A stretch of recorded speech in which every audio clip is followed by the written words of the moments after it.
इसे काम होता है। ये बड़ा फर्क। ये म्यूट करने माइक प्लीज।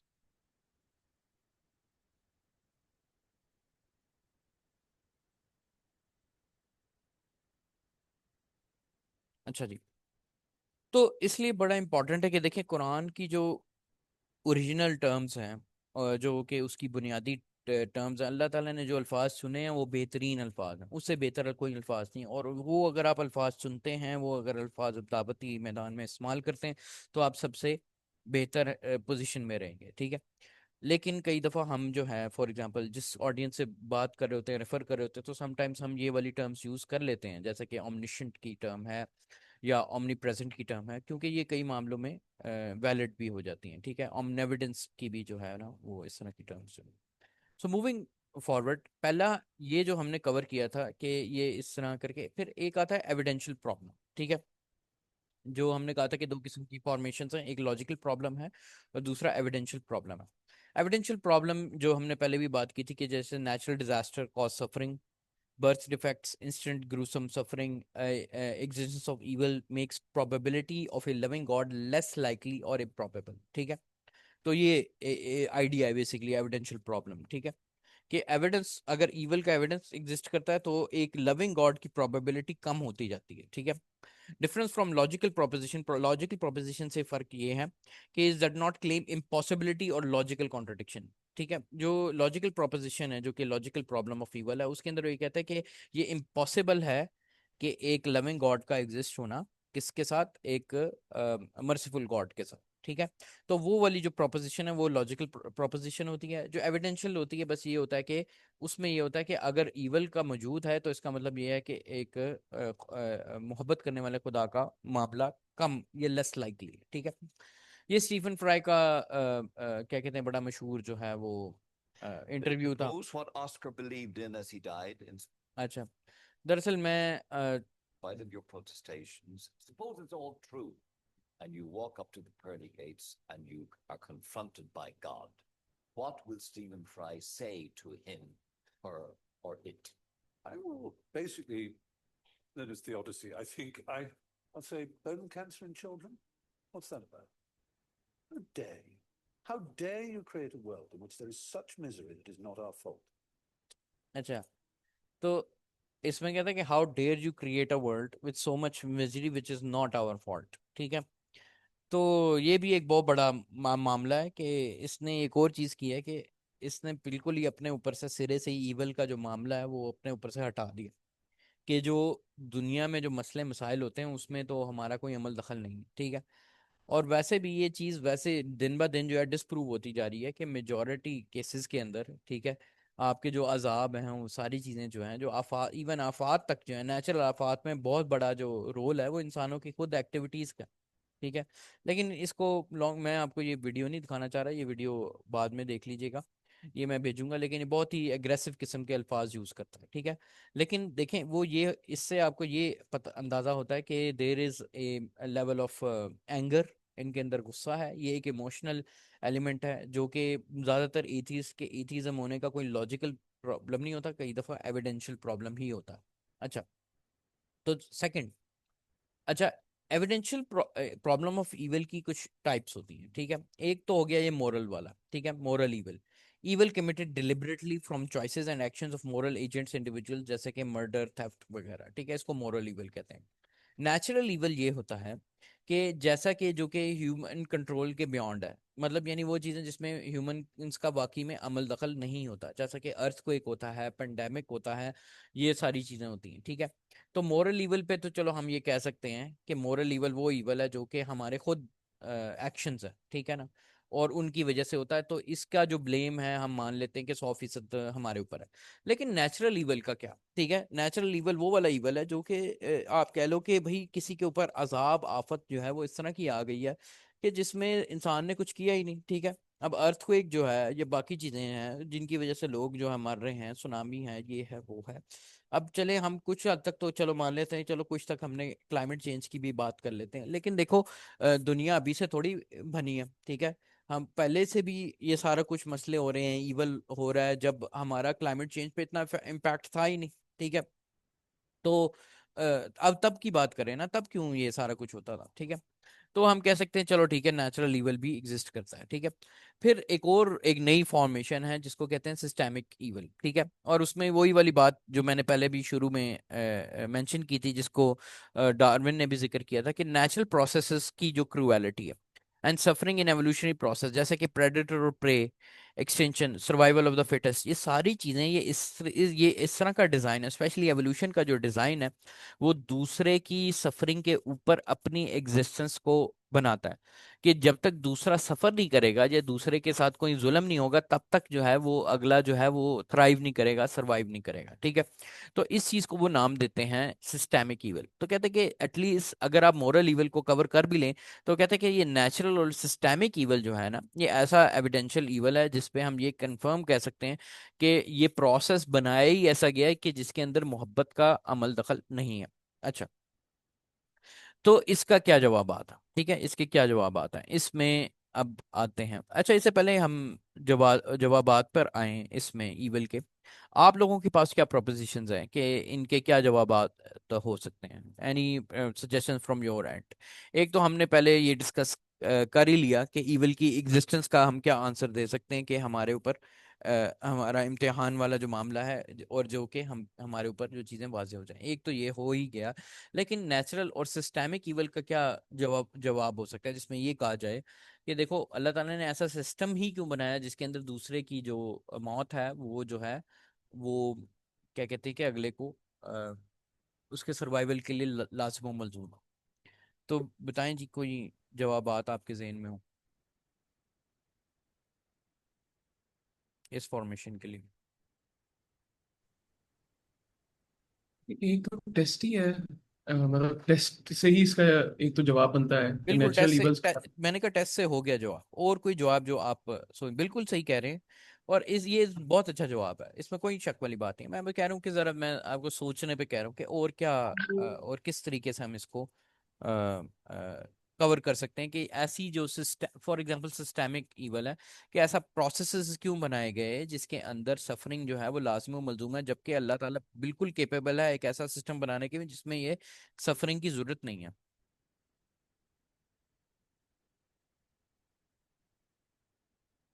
आगे प्रोसीड करें, चलें। हम आते हैं आंसर्स की तरफ, और आंसर्स में क्या है, हमारे पास कुछ 7 बेसिक आंसर्स हैं, जो कि 7 पॉइंट आंसर्स हैं, जो कि ये सारे के सारे वैलिड आंसर्स हैं, ठीक है। तो सबसे पहले इस चीज को अगर हम काउंटर करें वन बाय वन, तो हम इनके सामने इन सारी चीजों के एक बहुत अच्छे आंसर्स दे सकते हैं। नंबर वन ये है कि अल्लाह ताला जो है वो सबसे पहले अदल करने वाले हैं और हकीम भी हैं, ठीक है। इस दोनों सूरतों में, इन दूर ये दोनों जो अल्लाह ताला की खूबियां हैं ना, इसके अंदर ये होता है कि ये राइट कॉन्सेप्ट ऑफ अल्लाह's एट्रीब्यूट्स, अल्लाह ताला के अस्मा सिफात का एक राइट कॉन्सेप्ट अगर आपके पास होगा ना, तो ये आप समझ रहे हैं कि अल्लाह ताला का यहाँ तक महदूद नहीं है, ठीक है। आर नॉट रिस्ट्रिक्टेड टू अल कादिर और रहीम अल अलीम, यानी सिर्फ ये नहीं है कि अल्लाह ताला जो है वो रहीम है, अलीम है, सिर्फ यहाँ तक बात महदूद नहीं है, लेकिन अल्लाह ताला हिकमत वाले भी हैं और अदल करने वाले भी हैं। इन एट्रीब्यूट्स पे अगर आप गौर करें, इन सारी चीज़ों के कॉम्बिनेशन में, तो आपको समझ आता है कि हर चीज़ के पीछे नंबर वन एक हिकमत भी है, दूसरा है अदल भी है। एक चीजों का मामला है, अगर हिकमत भी होती है, हिकमत में एक सबक होता है, और सबक के साथ जो है अदल भी है बाद में, और जो कि अल्लाह ताला ने अदल सबके लिए रखा भी हुआ।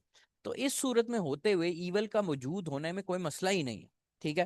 क्योंकि ये जो अल्लाह ताला के अस्मा सिफात हैं, इस पर गौर व फिक्र करने से हमें ये हम चीज़ वाज़ेह हो जाती है कि दुनिया का जो निज़ाम है वो बनाया गया है, और उसके पीछे हिकमतें हैं, और उसके पीछे बाद में उसके मामले में कुछ चीज़ें में जहाँ पर ईवल है वहां पर अदल भी है, ठीक है। आगे सेकंड क्वेश्चन, अब ये कैसे प्रोपोजिशन ये दी जा सकती है कि हमारा जो इल्म है वो जीरो है अल्लाह ताला के आगे, ठीक है। और अल्लाह का जो इल्म है वो एब्सोल्यूट इल्म होता है। तो यही मान चाहिए कि जिसमें हमारा महदूद इल्म है, इसके ऊपर हमें कई दफ़ा ये इस चीज़ का नहीं पता कि वो जो मामला हो रहा है, जो हमें ईवल दिखता है, उसका इवेंचुअली आगे जाके क्या मामला है, ठीक है। यानी उसके पीछे भी एक ऐसी हिकमत है जिसमें एक चीज से 100 चीजें जो हैं बची जा रही हैं, ठीक है। और वो हमें बज़ाहिरन ईवल लग रहा है, लेकिन वो उसी मखलूक के लिए जिसके ऊपर ईवल हो रहा है, उसके लिए वो बेहतर हो सकती है, ठीक है। तो ये वाली सारी चीजें जो हैं ये बड़ी इंपॉर्टेंट है, और इसीलिए जो हमारे यहाँ जो मिसाल दी जाती है सूरह काफ के अंदर इनकी हजरत उनकी जो खिजर अलैहिस्सलाम की, कश्ती में था पर हजरत खिजर अलैहिस्सलाम की, तो वो बहुत इंपॉर्टेंट है इस मामले में। नंबर 3 एक बड़ी इंपॉर्टेंट बात है। लोग कहते हैं कि यार देखें, आज आके आप किसकी प्रॉपर्टी हैं, आपकी किसकी क्रिएशन है? अल्लाह की क्रिएशन है, ठीक है। अगर आप समझें कि आप अगर अल्लाह की क्रिएशन और इस चीज को तस्लीम करते हैं कि आप अल्लाह ताला की क्रिएशन है, तो he might do with us as he please, even if there is evil, अगर इवल भी है, ठीक है। We belong to Allah, so he may do what he pleases, ठीक है। ये वो बंदे हैं जो कि जरा अपने मामले में ना जरा इस तरह थोड़े से इस चीज में वो दिल भारी रख के, जो भारी तो नहीं कहूंगा, मैं कहूंगा कि जो कि एक एक आला दर्जे ऑफ ईमान पे हैं, वो उसको इस तरह सोचते हैं कि भाई हमारे, मुझे कोई इस चीज का एतराज नहीं है कि अल्लाह ताला अगर अल्लाह ने मेरी मतलब यानी अल्लाह ने अपनी मर्जी से बनाया, बेशक अपनी मर्जी से ले जाए, इस चीज में मामला नहीं है। जो भी मुझे मिला है वो अल्लाह ताला की तरफ से ग्रेटिट्यूड है मुझे उस चीज का, है कि मुझे इतनी आसाइशें दी हैं, अल्लाह ताला ने इतनी नेमतें दी हैं, मैं उसका सिर्फ और सिर्फ शुक्र अदा कर सकता हूँ। और अगर वो मेरे से ये नेमतें ले जाएं तो कोई मसला नहीं, ठीक है। तो ये वाला रवैया जो है, ठीक है। उसके बाद ये है कि we ultimately return to Allah almighty. ये जो मामला है, इन्ना लिल्लाहि व इन्ना इलैहि राजिऊन, ठीक है ना, ये जो फैक्ट्स हैं, ये हमें जब भी कोई मसला होता है उस वक्त ये कहने का हमें कहा गया हुआ है कि ये हमारे मामले में कंसोल करने के लिए ये अल्फाज जो हमें पेशेंस के दिए हुए हैं कि बेशक अल्लाह की तरफ से ही हम आए हैं और अल्लाह की तरफ से ही लौटना है। तो इसमें मामला यही है कि ये आ जाके ये मामला अल्लाह के पास ही होना है, वापस हो जाना है। तो इसमें कोई ऐसी कोई बड़ी मुश्किल वाली कोई बात नहीं है, ठीक है। तो ये वाली चीज को तस्लीम करना, presence of evil is necessary for presence of good. तो यही है कि किसी समटाइम्स जो बुराई है उसका वजूद होना उस अच्छाई का एहसास दिलाने के लिए लाजिम है। और इंसान को बनाया इसलिए किया है कि उसकी नफ्सियात को इस तरह बनाया गया है कि वो उस चीज़ को रिकग्नाइज ही तब करेगा जब उसको इस चीज़ का एहसास होगा कि बुराई क्या होती है, तभी उसका एहसास होगा जब वो अच्छाई को देखेगा। छठा पॉइंट है, free will becomes useless if there is no evil. हाँ जी, आपकी जो चॉइस वाला मामला है, आपके जो इख्तियार दिया गया है इस चीज में कि अच्छाई और बुराई का जो आपके इख्तियार में दिया है, वो जो टेस्ट है उसका कोई मामला ही नहीं बचता अगर आपके पास ईवल ना हो, ठीक है। ईवल जो टेस्ट है आपका, जो इम्तिहान है, वो उसकी सेंस ही उस सूरत में बनती है जब एक एक चीज बुरी और अच्छाई इनके दरमियान चॉइसेस का मामला हो। और test become useless if there is no evil and only good. अगर सारा गुड ही गुड है, ये आखिरी पॉइंट बड़ा इंपॉर्टेंट है कि अगर सारा गुड ही गुड है तो फिर ये तो जन्नत बन गई। यानी आप एक किस्म के जन्नत में बैठे हुए हैं। आप यही चाह रहे हैं ना कि अगर ईवल ना हो, एक ही जगह है जहां पर ईवल नहीं है और वो जन्नत है। तो जन्नत तो ऐसी जगह है वो जहां पर उस तरह के टेस्ट और ट्रायल नहीं है, लेकिन ये जो दुनिया है वो टेस्ट और ट्रायल के लिए ही बनी है। तो यहाँ पर ईवल का होना लाजिम है, अगर ईवल नहीं होगा तो टेस्ट ही नहीं है, ठीक है ना। तो ये चीज जो है, इस तरह के 7 पॉइंट्स जो हैं जो कि दिए जा सकते हैं आंसर्स के तौर पर। अच्छा, क्यों ऐसे ट्रायल्स होते हैं, कि ये भी फिर सवाल उठाया जाता है कि जी हमारे ऊपर क्यों जो है ये इस तरह के इम्तिहानात दिए जाते हैं, ठीक है। So 3 major reasons for trials and difficulties for believers. Number 1, आपके ईमान का जो है वो इम्तिहान है, ठीक है। और ये इसका हस्बुन नास, ठीक है ना, हिसाब होगा सारे इंसानों का, ठीक है, जो जो वो कहते हैं, जो जो वो करते हैं, ठीक है, उनका। फिर एक्सपायरेशन ऑफ वन सिंस, आपकी जो, जिसमें हमारे पास तो और भी अहादीस मौजूद हैं जिसके अंदर हमें और कंसोलेशन होती है और रीजंस बताई जाती हैं। नंबर 1 ये है कि टेस्ट इसलिए किया जाता है कि आपके जो गुनाह हैं उनको माफ कर दिया जाए, उनके मामलात को सीधा कर दिया जाए, ठीक है। दूसरी है to one bless to the highest ranks of this world, के कई दफा अल्लाह ताला जो है टेस्ट ही इसलिए करता है और जो कि उसमें उनको एक हायर दर्जा दिया जाए। अंबिया को सबसे ज्यादा टेस्ट किया गया और उनका दर्जा इसीलिए जो है बढ़ा है, और उनका दर्जा कम है जो कि टेस्ट नहीं हुए हुए या टेस्ट कम हुए हुए, ठीक है। आगे, why evil doers are often appear to be blessed, ये भी एक सवाल उठाया जा सकता है कि भाई जो इवल करने वाले हैं उनको क्यों लगता है कि वो बड़े ब्लेस्ड हैं, ठीक है। तो ये इसके बारे में 3 बड़े इंपॉर्टेंट पॉइंट हैं कि इस दुनिया की जितनी भी आसाइशें हैं वो उसकी कोई वर्थ नहीं है अल्लाह के नज़दीक। और अल्लाह ताला, वो एक हदीस में भी आता है कि अल्लाह के यहाँ किसी पर के बराबर भी, मच्छर के पर के बराबर भी उसकी दुनिया की आसाइशों की जो है अहमियत नहीं। To punish them and to make फितना फॉर देम, ठीक है। और उनके लिए एक और वजह ये है कि वो ब्लेस्ड हैं कि ये उनके लिए एक सजा का तरीका भी है, ठीक है, और उनके लिए फितने का बनाने का तरीका भी है। जो जो इस तरह की हरकतें करते हैं तो ये माल को एक फितने का जरिया बनाया जाता है, ठीक है, और माल को बढ़ा देने में एक बहुत बड़ा ट्रायल होता है, to pay them of their rewards in this world, कि इसी दुनिया में जो उन्होंने किया है उसी का सिला वहीं पर मिल जाए। अगर उन्होंने अच्छे काम किए तो इसी दुनिया के अंदर ही उसका सिला उनको मिल जाए। तो ये कुछ वजूहात हैं उसके मामले में, ठीक है। तो एक और बड़ा इंपॉर्टेंट है कि is the problem of evil even a problem of us. देखें, इस्लाम में मुसलमानों के लिए ये कभी एक मसला उस तरह जिस तरह क्रिश्चियनिटी का है, हमारे यहाँ इस तरह का मसला कभी रहा भी नहीं है कि हम इसको एक अलहदा से इसको बकायदा टाइटल दें, टैग दें और उसके ऊपर किताबें लिखें। ऑल दो किताबें लिखी गई हैं और उसकी वजह ये थी, किताबें इसलिए लिखी गई थी क्योंकि उनका जो हमारा फलसफियों के साथ जो ताल्लुक रहा है उसके अंदर इस तरह की चीज़ें बैक एंड फोर्थ की वजह से ये किताबें ज़रूर लिखी गई थी। लेकिन वैसे स्टैंडर्डली अगर आप के कुरून उला और उन दौर को देखें तो उसमें ये तो मसले मसले दूर दूर तक कोई इसका नामो निशान नहीं मिलता इस वाले मसले का। For believers trials are good, ठीक है ना, क्योंकि हमारे लिए ईमान वालों के लिए ये सारा कुछ अच्छा है जो भी है, और डिसबिलीवर्स के लिए पनिशमेंट है, ठीक है।